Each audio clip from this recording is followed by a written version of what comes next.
दीपिका ने कहा कि अभी आपकी स्क्रीन के सामने जो कुछ भी दिख रहा है उस डॉक्यूमेंट को आपकी कंपनी ने हमारी कंपनी को 1 साल पहले भेजा था। हमारी कंपनी को ये प्रपोजल अच्छा लगा था, पर इतना ज्यादा अच्छा नहीं था कि हम आपके साथ काम कर सके। पर 1 हफ्ते पहले आपके president mister Ranbir Mittal personally मुझसे मिलकर मुझे एक प्रोजेक्ट पर काम करने के लिए कह रहे थे। उन्होंने मुझे बताया था कि मित्तल ग्रुप्स रोबोटिक टेक्नोलॉजी के साथ मिलकर रोबोट बनाने का काम करेगी। आप लोगों की ईमेल पे वो सब इंफॉर्मेशन है, इसलिए आप देख सकते हैं। रणबीर मनी मन सोचने लगा कि दीपिका, मैंने तुमसे कहा था कि प्रोजेक्ट तो अभी शुरू भी नहीं हुआ है। मैंने तो तुम्हें बस मजाक में बताया था, और जहां तक मुझे याद है मैंने तुम्हें कोई ऑफिशियल प्रपोजल नहीं दिया था। तुम्हें क्या लगता है कि मुझे तुम्हारी चाल समझ नहीं आ रही है?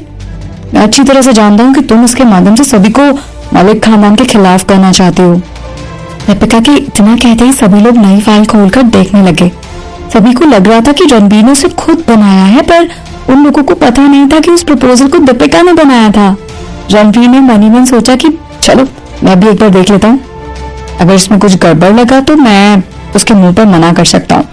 पर पूरा डॉक्यूमेंट पढ़ने के बाद वो आंखें फाड़कर दीपिका की तरफ देखने लगा। उसे उस डॉक्यूमेंट में कहीं भी कोई गलती नजर नहीं आ रही थी। वो चाह कर भी उसे मना नहीं कर पा रहा था। फिर रोहन ने जैसे उस डॉक्यूमेंट को पढ़ा तो वो चौंक गया। वो मनी मन खुश होता कि अब मुझे भी दीपिका दीदी की कंपनी के साथ काम करने का मौका मिलेगा। उसके मन में बच्चों की तरह ख्याल आ रहे थे कि अब मैं भी अपने सपनों को पूरा कर सकता हूँ। अलग अलग तरह के रोबोट बना सकता हूँ जो हमारे लिए खाना बनाएगा, जो हमारे लिए गाड़ी चलाएगा। इसके लिए वो मनी मन रणबीर की तारीफ भी कर रहा था। उसे भरोसा नहीं हो रहा था कि उसके भैया कुछ ऐसा सोच सकते हैं। थोड़ी देर बाद दीपिका ने कहा कि ठीक है, अब आप लोग मुझे बता सकते हैं कि आपको ये पसंद है या फिर नहीं, क्योंकि अगर आपको ये पसंद नहीं आएगा तो फिर हम इसका फैसला अदालत में कर सकते हैं। इससे पहले कि दीपिका कुछ और कहती, सभी लोग हाँ में अपना सिर हिलाने लगे। कोई कह रहा था कि हाँ मुझे आपका प्रपोजल पसंद है, हाँ मुझे कोई प्रॉब्लम नहीं है, मैं आपके साथ आने के लिए तैयार हूँ। सभी लोग इस तरह के आंसर करने लगे। सभी ने हाँ में जवाब दे दिया, पर रणबीर ने अभी तक कुछ नहीं कहा था, इसलिए सभी लोग उसकी तरफ देखने लगे कि बॉस आखिर क्या कहेंगे। रोहन भी अपने भाई की तरफ देखने लगा। वो इस बात को समझने की कोशिश कर रहा था कि आखिर उसके मन में चल क्या रहा है, पर हर बार की तरह इस बार भी उसके चेहरे से कुछ भी पता नहीं चल रहा था। और उसे एक बात से अजीब महसूस हो रहा था कि अगर इस प्रपोजल को भैया ने बनाया है तो फिर वो इसके बारे में इतनी देर से क्यों सोच रहे हैं? या कहीं ऐसा तो नहीं कि किसी और ने? और अचानक ही उसकी नजर दीपिका की तरफ चली गई। उसे यह बात समझते देर नहीं लगी कि इस प्रपोजल के पीछे किसका दिमाग है। रणबीर दीपिका की तरफ देखे जा रहा था, जैसे वो उसे अकेले में कुछ बात करना चाहता है, पर क्या दीपिका उससे अकेले में बात करने के लिए तैयार होगी? क्योंकि वो जानती है कि जब भी वो दोनों अकेले होते हैं तो रणबीर कैसे भी करके उससे अपनी बात मनवा लेता है, चाहे उसके लिए उसे कुछ भी क्यों ना करना पड़े। और अंत में दीपिका हार मान जाती है। जब काफी देर तक रणबीर ने कुछ नहीं कहा तो दीपिका समझ गई कि उसके मन में चल क्या रहा है, इसलिए उसने चुपके से अपने फोन से एक मैसेज टाइप किया और उसे भेज दिया। मैसेज में लिखा था कि अब मेरा प्लान खराब करने की कोशिश मत करो। जैसे ही रणबीर कुछ कहने वाला था उसका फोन बजने लगा। फोन की स्क्रीन की तरफ देखते ही वो समझ गया कि दीपिका उसे मैसेज कर रही है। उसने मन ही मन कहा कि चलो देख लेता हूँ कि वो मुझसे कहना क्या चाहती है।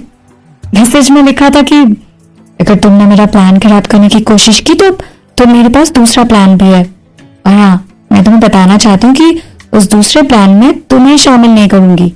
मैं इस बात को पूरी तरह से पक्का करूंगी कि तुम्हें कुछ भी पता ना चले, इसलिए बाद में मेरे सामने आके ना गिड़गिड़ाना मत। तुम भी मेरे साथ मलिक खानदान से बदला लेना चाहते हो, इससे अपनी पत्नी की वार्निंग समझ लेना। रणबीर को मैसेज भेजने के बाद जैसे ही दीपिका अपना फोन अलग रखने वाली थी तो उसने देखा कि रॉकी ने उसे करीब 20 बार फोन किया था।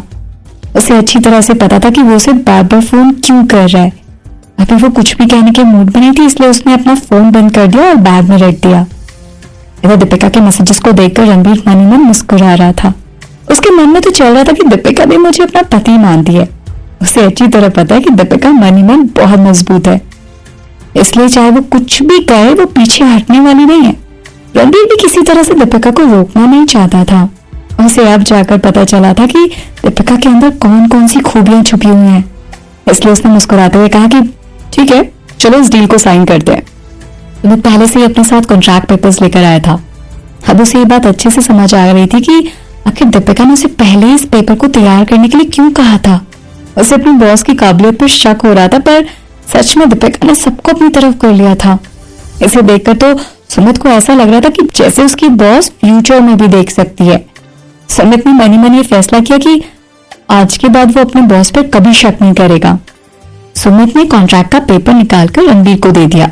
भले ही उस पेपर को रणबीर की पत्नी दीपिका ने तैयार किया था, पर एक बिजनेसमैन होने के नाते उसे उसमें लिखी सारी जानकारी चेक करनी थी, क्योंकि वहां पर बैठे सभी लोगों को ये बात पता नहीं थी। वहां पर बैठे सभी लोग दीपिका की तरफ ऐसे देख रहे थे जैसे उन लोगों ने कोई एलियन देख लिया हो। उन्हें अपनी आंखों पर भरोसा नहीं हो रहा था कि एक जवान लड़की इतना बड़ा कारनामा कर सकती है। वो लोग मन ही मन खुश हो रहे थे कि अगर ये डील साइन हो गई तो फिर उन लोगों की कमाई बहुत ज्यादा हो जाएगी। पेपर साइन करने के बाद रणबीर ने दीपिका से हाथ मिलाया और कहा कि आपको बहुत बहुत बधाई हो, और हम लोग साथ में मिलकर आगे भी बहुत सारे काम करेंगे। तभी उसने धीरे से दीपिका के कानों में कहा कि मेरा इंतजार करना, मैं तुम्हारे साथ चलूंगा। फिर वो अपने आसपास देखकर यह पक्का करने की कोशिश करने लगा कि उसकी बात किसी ने सुनी तो नहीं। फिर दीपिका ने अपना सिर हिलाया और अपनी टीम के साथ कॉन्फ्रेंस रूम से बाहर चली गई। सबके लिए आज का दिन अब लगभग खत्म होने वाला था, पर दीपिका की रात बहुत लंबी थी। उसे पता था कि रणबीर इस बात को इतनी आसानी से जाने नहीं देगा। उसने सुमित और जूली से कहा कि वो दोनों अपने घर चले जाएं और मैं सूरज के साथ गाड़ी में अपने घर चली जाऊंगी। पर असल में वो उन दोनों से झूठ बोल रही थी। जैसे ही दीपिका पार्किंग लॉट में पहुंची तो वहां पर सूरज उसका इंतजार कर रहा था। उसने सूरज से पैसेंजर सीट पर बैठने के लिए कहा और खुद ही गाड़ी चलाकर कंपनी से बाहर चली गई। रात के 10 बजे ओशन व्यू बार में एक लड़की अपनी गाड़ी से निकलकर बार के गेट की तरफ जाने लगी। वहां पर खड़ी सभी लोगों की नजरें उसकी तरफ थी और कोई उससे कुछ कहना चाहता था, पर फिर उसके पीछे एक बहुत ही लंबे और तगड़े आदमी को देखकर सबकी सिट्टी पिट्टी गुम हो गई। लोग चाहकर भी कुछ नहीं बोल पाए। तभी दीपिका ने सूरज से कहा कि तुम इस बात का ध्यान रखना कि कोई भी मेरे पास ना आए, और अगर मेरे साथ कोई भी बदतमीजी करता है तो उसे अपने तरीके से हैंडल कर सकते हो। अगर तुम्हारा कुछ पीने का मन हो तो तुम अपने लिए ऑर्डर कर लेना। और वो एक कोने में बैठ गई और अपने लिए वाइन का बोतल ऑर्डर किया। तब भी कोई उसके आसपास आने की कोशिश करता तो सूरज उसकी तरफ देखने लगता। उसके देखते ही सब लोग डर के मारे वहां से भाग जाते थे। दीपिका को देखकर सूरज को लग रहा था कि वो किसी बात को लेकर उदास है। अब बेचारा ठीक से बात ही नहीं कर सकता था, इसलिए बेहतर उसने यही समझा कि उसे हर खतरे से वो सुरक्षित रखे। इसी तरह वो दीपिका की मदद कर सकता है। दीपिका को इस तरह का माहौल कभी भी पसंद नहीं था। उसे हमेशा शांत वातावरण में बैठने का शौक था। तभी उसका मन उदास है, इसलिए वो अपने मन को बहलाने के लिए कुछ भी करने को तैयार थी। वो बस वाइन पीकर अपने दर्द को भुलाना चाहती थी। उसे पता है कि इस तरह से उसके दर्द का इलाज नहीं होगा, पर कम से कम थोड़ी देर के लिए तो वो दर्द को भूल जाएगी। थोड़ी ही देर में वो 2 बोतल वाइन पी गई। तभी उसने तीसरे बोतल ऑर्डर किया। फिर वो हंसने लगी और सूरज से कहा कि तुम इतनी दूर क्यों बैठे हो, यहाँ आकर मेरे पास बैठो। बताओ तुम्हें क्या पीना है, क्या पसंद करोगे, तुम्हारा जो मन है तुम बता सकते हो।